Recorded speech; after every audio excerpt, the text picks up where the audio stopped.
Bienvenue chers amis téléspectateurs sur Vision Média dans votre émission préférée Jeunesse sans tabou. Alors ce matin, nous avons l'honneur de recevoir sur ce plateau une belle madame, une gentille madame. Elle vient depuis l'Occident juste pour nous donner quelques éclaircissements sur un concept donné. Alors sans plus tarder, je vais lui laisser la parole pour qu'elle puisse se présenter afin que vous puissiez la découvrir. Bonjour Madame Anne. Bonjour. Alors veuillez vous présenter s'il vous plaît. Donc moi je m'appelle Anne Lacoste, je viens effectivement de France et je suis présidente d'une ONG qui lutte contre la malnutrition en Afrique et notamment au Togo, spécifiquement la malnutrition des enfants. D'accord, merci beaucoup.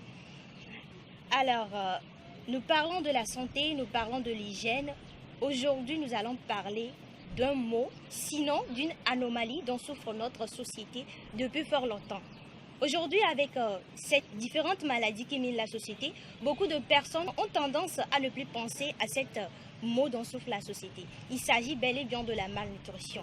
Mesdames et messieurs, nous sommes là sur ce plateau pour vous donner des éclaircissements et surtout vous faire savoir que la malnutrition existe bel et bien. Et c'est le pourquoi notre thème d'aujourd'hui est la malnutrition existe toujours et tue. Nous allons parler en détail des conséquences de la malnutrition.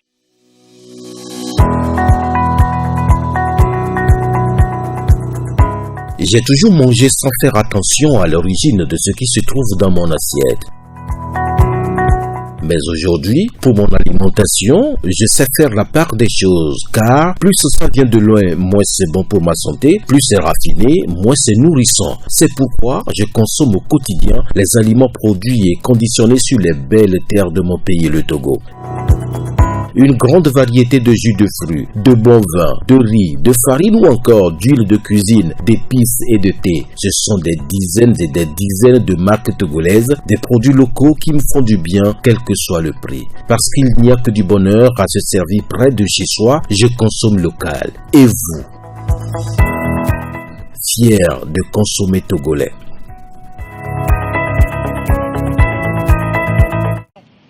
Alors, je vais me tourner vers notre invitée pour quelques questions.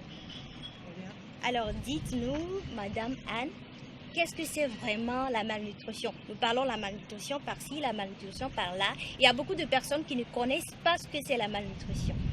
Donc il faut bien faire la différence entre la malnutrition et la sous-nutrition. Voilà, la sous-nutrition, c'est effectivement quand on n'a pas assez à manger.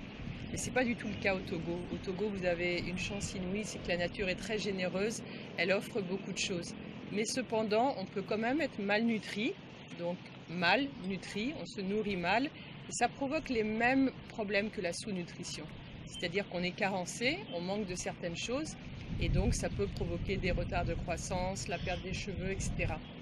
Donc c'est important, au-delà d'avoir la quantité suffisante d'aliments, de se dire il faut que je mange bien.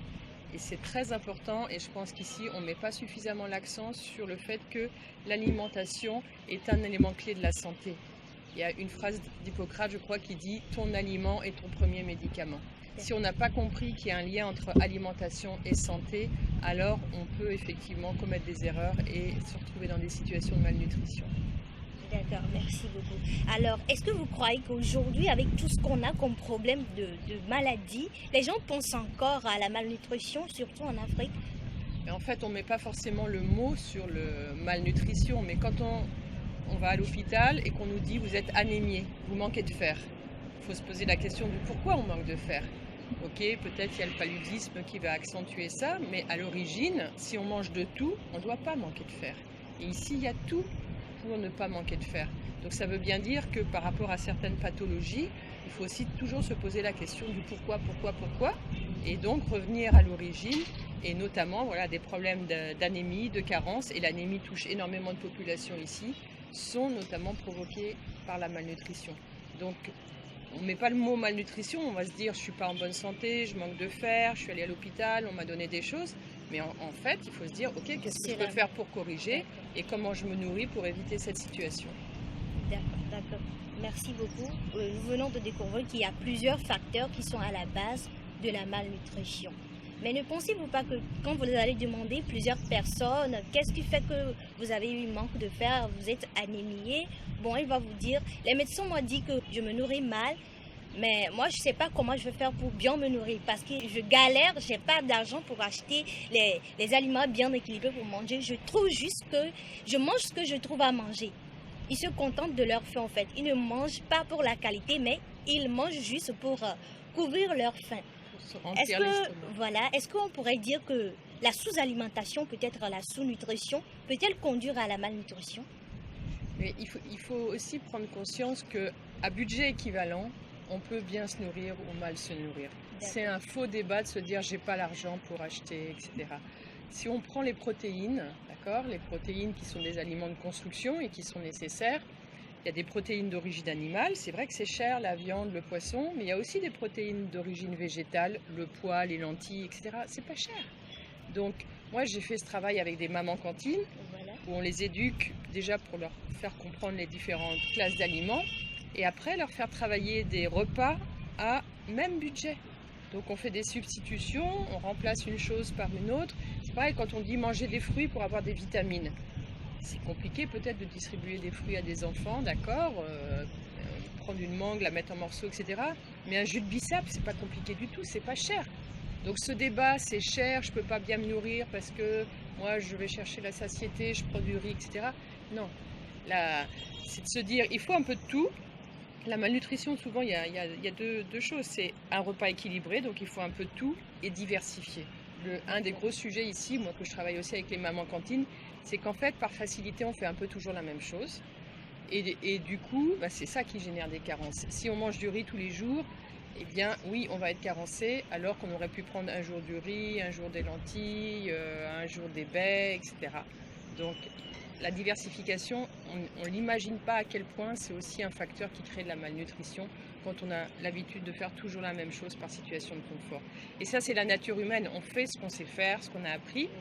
Et on voit que quand on éduque à la nutrition, c'est là où on se dit « Ah, pourquoi tu remplacerais pas ça par ça ?» Essaye de faire une semaine sans riz, par exemple. Ça paraît impossible, mais c'est juste de se mettre en situation de contrainte pour se dire « Oui, il y a des choses qui sont possibles. » Et encore une fois, à iso-budget, sans aller chercher des budgets supérieurs, mais en remplaçant des choses par une autre. D'accord. Alors, comment est-ce que vous comptez, je ne sais pas, comment est-ce que vous comptez sensibiliser les mamans pour qu'ils puissent convaincre les enfants? Vous venez de parler du riz. Vous savez, les enfants aiment du riz ici en Afrique. Vous pouvez préparer le riz chaque fois, chaque matin, chaque soir. Ils n'en auront jamais marre de ça.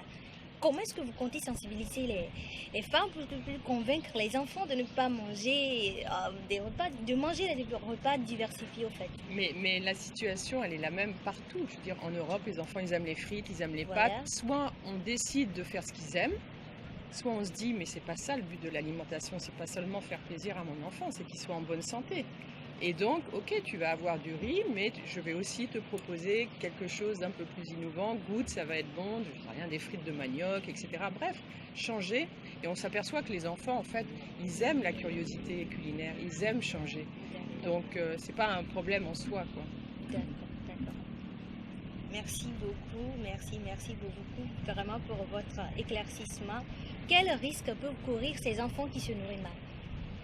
Le principal problème, c'est les carences. Les carences, ça veut dire qu'on manque de quelque chose, donc notre corps il est déséquilibré, donc on va affaiblir nos défenses immunitaires, nos défenses naturelles, et donc on va plus facilement être malade.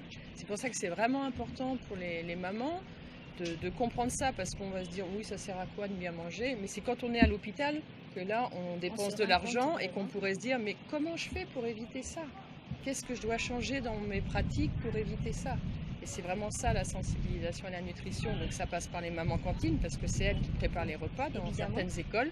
Mais ça passe aussi par les mamans qui doivent aussi s'interroger. Elles ont reçu des informations de leur maman elles-mêmes, mais pas que des bonnes informations. Donc c'est bien qu'elles s'interrogent. Et ça passe aussi par les enfants. Moi je travaille avec un cadre de santé qui va dans les écoles et de façon très ludique, qui apprend aux enfants qu'il y a différents aliments. Il y a des aliments qui sont source d'énergie, comme le riz. Il y a des aliments qui sont source de choses qui protègent, comme les vitamines, donc les fruits, etc. Il y a les aliments de construction pour être fort, comme la viande. Voilà. Déjà qu'ils comprennent que sur un repas, il doit y avoir un petit peu de tout. Et puis voilà, qu'eux aussi soient curieux et acceptent de manger d'autres choses pour leur bien, quoi, parce qu'eux aussi ils ont envie d'être en bonne santé, ils n'ont pas envie d'aller à l'hôpital. Et on s'aperçoit que les enfants ils sont capables tout à fait de comprendre ça et de discuter de ces sujets-là avec leur maman aussi. C'est pas que la maman qui sait, voilà, l'enfant il peut aussi discuter de l'alimentation. D'accord, merci énormément. Alors, est-ce que la malnutrition peut avoir une quelconque défaillance sur l'intelligence de l'enfant? Ouais. La malnutrition, parmi les dégâts qui sont provoqués par la malnutrition, il y a des retards de croissance. D'accord. Et on sait que même in utero, donc c'est pour ça qu'on s'intéresse aussi aux femmes enceintes, si les femmes enceintes sont malnutries, le fœtus va avoir des retards de croissance. Et on sait que dans le développement, la dernière chose qui se fait, c'est le cerveau. D'accord ? Et donc, voilà, s'il y a des retards de croissance, il va y avoir des capacités cognitives qui vont être amoindries, etc. Donc ça, c'est le problème des femmes enceintes qui sont malnutries. Mais ensuite, on parle des 1000 jours de l'enfant, donc de la grossesse jusqu'aux 3 ans de l'enfant. Dans cette période-là, c'est aussi très important que l'enfant ait tout pour bien se développer psychiquement, d'une façon aussi correcte en termes de motricité. Et on s'aperçoit que oui, la malnutrition peut provoquer ces retards. Malnutrition égale retard de croissance, égale retard du développement psychique. Et donc, ça se passe moins bien à l'école, etc., etc.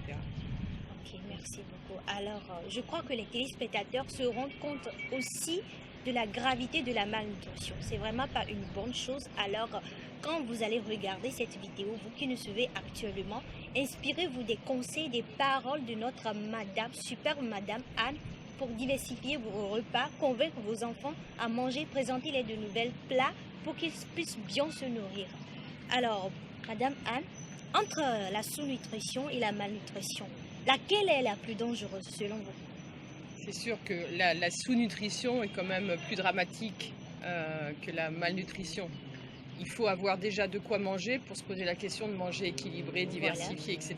Quand on n'a rien à manger, on mange juste ce qu'on nous propose. Mais il faut bien se dire que ce n'est pas la situation au Togo. Il ne devrait pas y avoir de malnutrition au Togo. Au Togo, il y a tout. Les fruits, les légumes, on a l'impression qu'on lance une graine, il y a une forêt qui pousse. Donc il ne devrait pas y avoir de malnutrition au Togo. Pour moi, c'est évident. Alors que je travaille dans d'autres pays d'Afrique, au Sahel, où là, ils ont des conditions qui peuvent expliquer certaines choses. À certains moments de l'année, la terre, elle est sèche, il n'y a rien qui pousse. Et ici, regardez autour de vous, il y a tout, ça pourrit au sol, quoi. Et les mangues, on ne va pas les manger, elles pourrissent au sol. Alors que les mangues, voilà, c'est plein de vitamines, c'est plein de bonnes choses.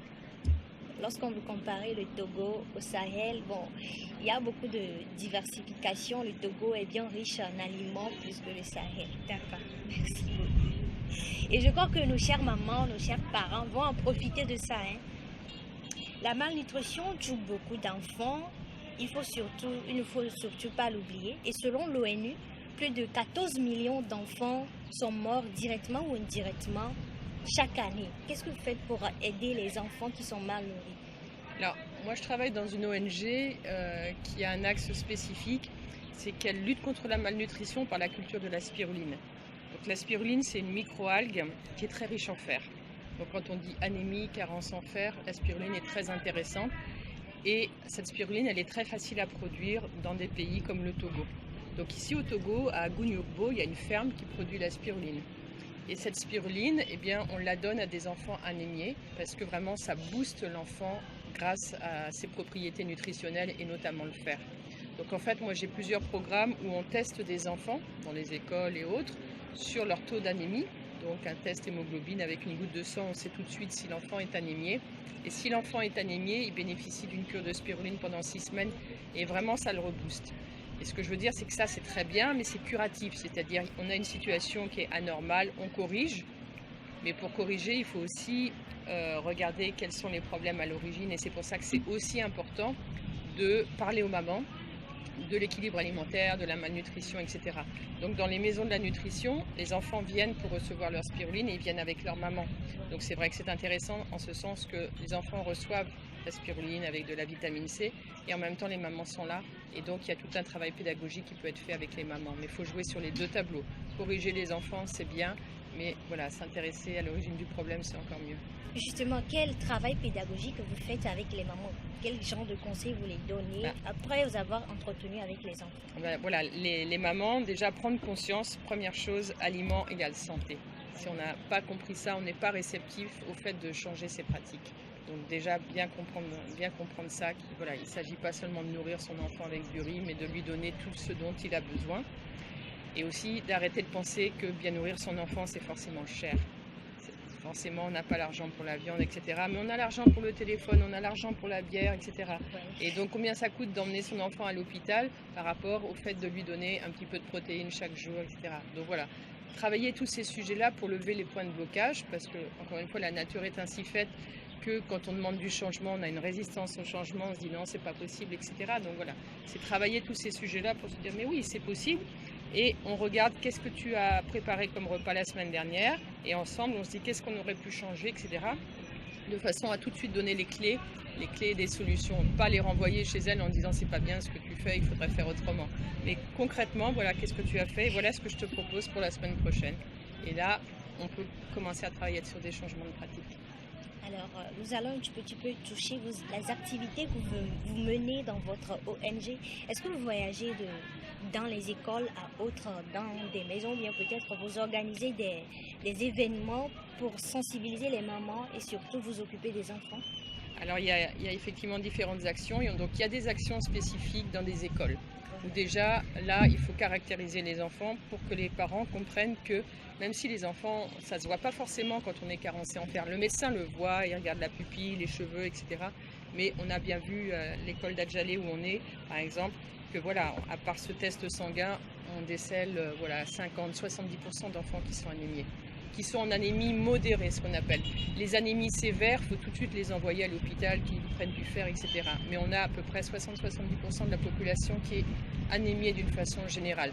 Donc voilà, il y a ces actions dans les écoles, ces actions auprès des mamans, notamment des femmes enceintes. Donc quand elles consultent, normalement, on leur donne du fer, mais il y en a qui ne consultent pas. Donc dans ce cas-là, il faut aller dans les communautés pour aller au plus près des mamans. À Agou, il y a la ferme de spiruline. Au départ, pour donner la spiruline, ils allaient recruter dans les communautés rurales pour expliquer, repérer des enfants malnutris, les faire venir à la maison de la nutrition.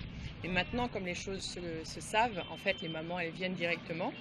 On pèse les enfants et avec des ratios âge, poids, taille, on sait les enfants qui sont malnutris. On n'a pas besoin forcément de passer par le test sanguin.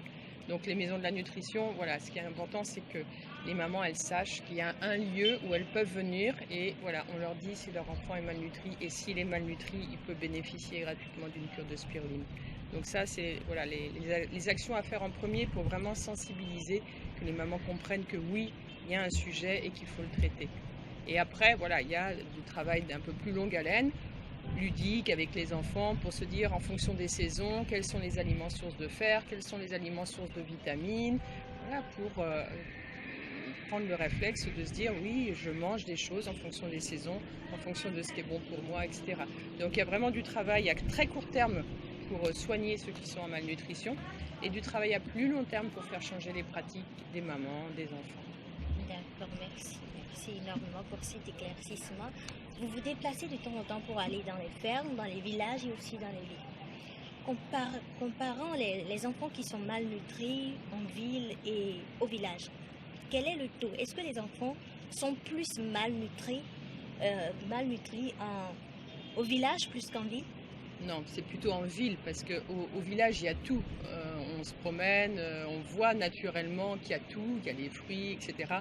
Et les parents ont plus l'habitude parce que les parents vont au champ de rapporter des choses, même s'ils en vendent au marché, il y en a un certain nombre qui restent à la maison, etc. Alors qu'en ville, voilà, il y a aussi beaucoup de gens qui ne prennent pas forcément le temps de se préparer à manger. Donc la solution de facilité, c'est d'aller voir les bonnes dames. On achète du riz avec un peu de sauce et on mange toujours la même chose.